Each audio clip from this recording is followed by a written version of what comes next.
And that's a memo. Now for the top story tonight, both Senators Obama and McCain are promising to heal the economy, but they have very different plans. McCain supports tax cuts, the trickle-down approach. Obama wants a government to stimulate the economy from the bottom up. And I had some questions about that. I want you to react to a couple of stats that I pulled out of here. You're a big tax the rich guy.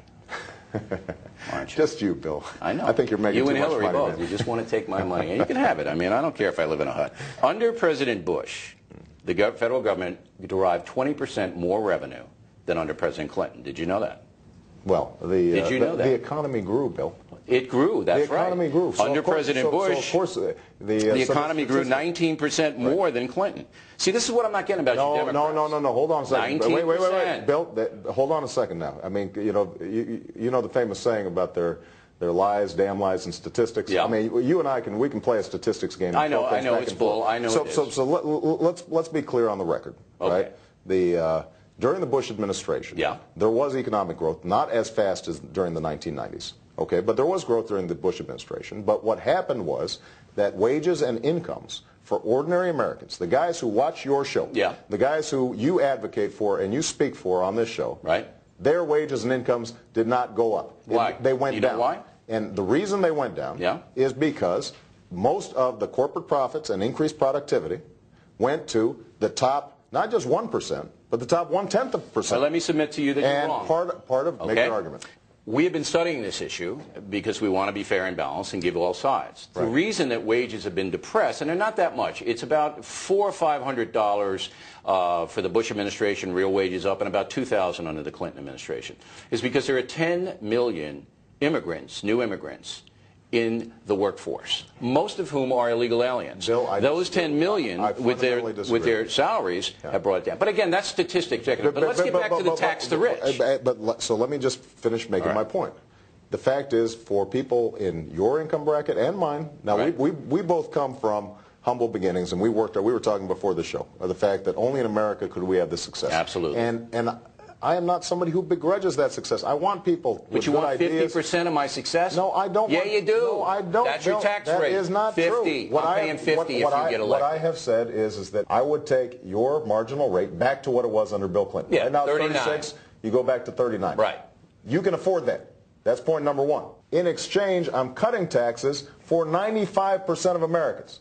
95%. Yeah, that's swell, but that's class warfare. It's not. 95% is not class warfare. When I'm saying that 95% of the American people are getting a tax break, 3 times the amount of tax relief under my plan than John McCain's, and that's not my statistic. Here's where I got a problem. Independent analysts. And it's not all about me, believe me. Go ahead. 20% more revenue coming in under Bush than Clinton. All right, he cuts taxes, people invest more. He cuts the capital gains. The government gets 20% more than under Clinton. You want to raise it back up. It doesn't make sense. Secondly, the payroll tax. Over 250, you're going to hike it to infinity. I am not. What's the cap? True. What's the cap? Whoa. What's the cap? All I've said is that after 250, right, then we could raise the cap, not out to infinity. We could or we will. What I've said is that if we've got a set of options to stabilize Social Security, which I think is important, and I think you do too, because there are millions of seniors out there who depend on it, and we've got a couple of options. We could raise the retirement age, or number 2, we could cut benefits. Try living on Social Security right now. That's no fun if you're a senior.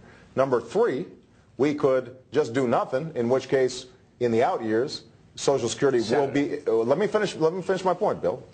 In the out years, it's going to be essentially a reduction in benefits. We could raise the payroll tax on everybody. Don't do that. But there's no free lunch. So my only point is... No, there is a free lunch. What is the free lunch? The free lunch is that you're taking the wealthy in America and the big earners, okay? You're taking money away from them and you're giving it to people who don't. That's called income redistribution. It's a socialist tenet. Bill, come on, you know that. You went to Harvard. Teddy Roosevelt supported a progressive income tax. Look. Not at the level you do. Bill, I don't like paying taxes. What, you think I like writing a check? What I believe is that there's certain things we've got to do. And we've got to help people who are having a tough time affording college so they can benefit like we benefited from this great country. People who are having a tough time, they don't have health care. People who are trying to figure out how they are going to pay the bills. And there are certain things we've got to do. Our infrastructure. Look at what happened in Beijing. You go to the Olympics, and these folks are building. And we've got sewer lines that are crumbling. And, and at a certain point, we've got to pay for it. You're not across the boarding it. You're going, but Bill, I'm taking from the rich. I'm Robin Hood Bill, Obama, and I'm giving to everybody else. All I'm saying is... And then you want to raise corporate taxes. No, I don't. That's not true. You want? You don't want to raise? You're not going to raise corporate taxes? All I'm saying is, if we've got something that we've got to pay for, under George Bush, the debt has gone up $4 trillion, right? So that's a credit card we're taking out on our kids from the Bank of China that they're going to have to pay back. Well, on terror, though. Come on. Well, no. That's not true. That has to do, in part, with the Bush tax cuts and no cuts in spending. No, it can't, because Bush tax cuts generated more income. No. The spending is out of control. The Bush record, the numbers are what they are. $4 trillion. Now, we've got a choice. We can keep on just borrowing and dump it on our kids. That's option number one. Or we can take it from the wealthy and give it to everybody else. Or we could have across-the-board tax cuts, tax hikes, what you just talked about. But it's not income redistribution. Well, but the problem is, if I am sitting pretty and you've got a waitress who is making minimum wage plus tips, and I can afford it and she can't, what's the big deal for me to say I'm going to pay a little bit more? Because it inhibits... that is neighborliness. Listen, if you raise the cap gains tax, that's going to inhibit investment. I won't buy as many stocks, and many, many more people won't. If you do that, it's going to come back to bite you, Senator. If we went up to a prohibitive rate, you're right. But look, 30% on that's Vegas, man. I'm not going with those odds. 15, I'll pay. Not 30. I didn't say we would go to 30. You said between 25 and 28. No, what we said is, let's say we go up to 20.